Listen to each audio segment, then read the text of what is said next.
अस्सलाम वालेकुम। आपको पता है कि मैं हदीस पढ़ी हूँ और मेरा हदीस पढ़ने का ये है कि ना जैसे हम लोग हैं, अल्लाह ताला ने, अल्लाह का शुक्र है कि हमें मुसलमान अशरफुल मखलूक़ात में बनाया है कि हमारी जो है ना आदाब, ज़िंदगी के जो आदाब हैं, हमें बेसिक आदाब हमें नहीं आते। हमारे नबी सल्लल्लाहु अलैहि वसल्लम का क्या तरीक़ा था, किस तरह वो उठते बैठते थे, किस तरह रहते थे, वो हमारे लिए बहुत ही ज़रूरी है सीखना। और किसी पे अपनी जो है वो ज़बरदस्ती मुसल्लत करना, किसी के घर जाना, किस तरह उठना है, बैठना है, किस तरह बिहेव करना है, हर चीज़ के जो आदाब है ना, हमारे नबी सल्लल्लाहु अलैहि वसल्लम ने ख़ुद अमल करके बताया। तो हमें चाहिए कि जब हम अपने बच्चों से भी बात करें और उनको हमें ये बताना चाहिए कि हमारे जो नबी सल्लल्लाहु अलैहि वसल्लम थे उनका क्या तरीक़ाकार था और किस तरह हमें उठना है, बैठना है, बात करनी है, और किस तरह हमें सबके साथ सलूक किस तरह सबके साथ करना चाहिए, किस तरह पेश आना चाहिए। तो ये बहुत ही ज़रूरी अहम इम्पॉर्टेंट चीज़ें हैं जो हमारे लिए जानना बहुत ही ज़रूरी है।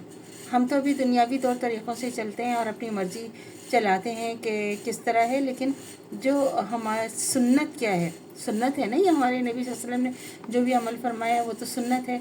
तो सुन्नत क्या है और हमें उस पर किस तरह अमल करना है और किस तरह अपने बच्चों को सिखाना है, ये बहुत इंतहाई ज़रूरी है। आप सल्लल्लाहु अलैहि वसल्लम के अहले मजलिस एक दूसरे की तरफ तक़वा के सबब मतवाज़ाना तौर पर माइल हुए थे। इसमें बड़ों की तौक़ीर करते थे, छोटों पर मेहरबानी करते थे, साहिब हाजत की आनत करते थे और बेवतन पर रहम करते थे। यह है नशरुल तैब की हदीस। हज़रत ज़ैद बिन हारिस रज़ियल्लाहु तआला अन्हु से रिवायत है कि मैं हुज़ूर अकरम सल्लल्लाहु अलैहि वसल्लम का हमसाया था। जब हज़रत सल्लल्लाहु अलैहि वसल्लम पर वही नाजिल होती तो आप सल्लल्लाहु अलैहि वसल्लम मुझे बुला भेजते, मैं हाजिर होकर इसको लिख लेता था।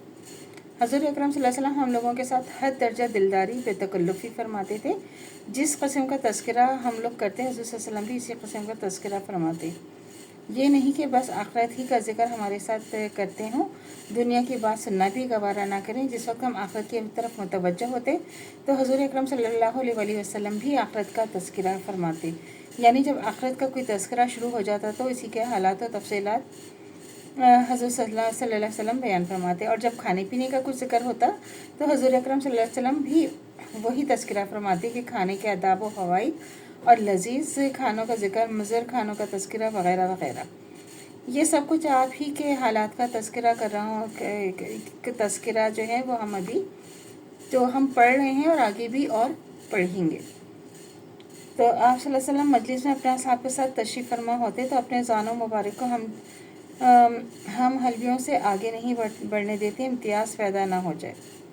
अगर कोई शख्स खड़े खड़े किसी बात के मुतालिक सवाल करता है तो आप इसको नापसंद फरमाते और तअज्जुब से इसकी तरफ देखते। अगर कोई मसले का बयान में हज़रत सल्लल्लाहु अलैहि वसल्लम मसरूफ़ होते कबल इसके कि सिलसिला बयान ख़त्म हो, कोई शख्स दूसरा सवाल पेश कर देता तो आप अपने सिलसिला तकरीर को बदस्तूर जारी रखते हैं। मालूम होता कि गोया आपने सुना ही नहीं।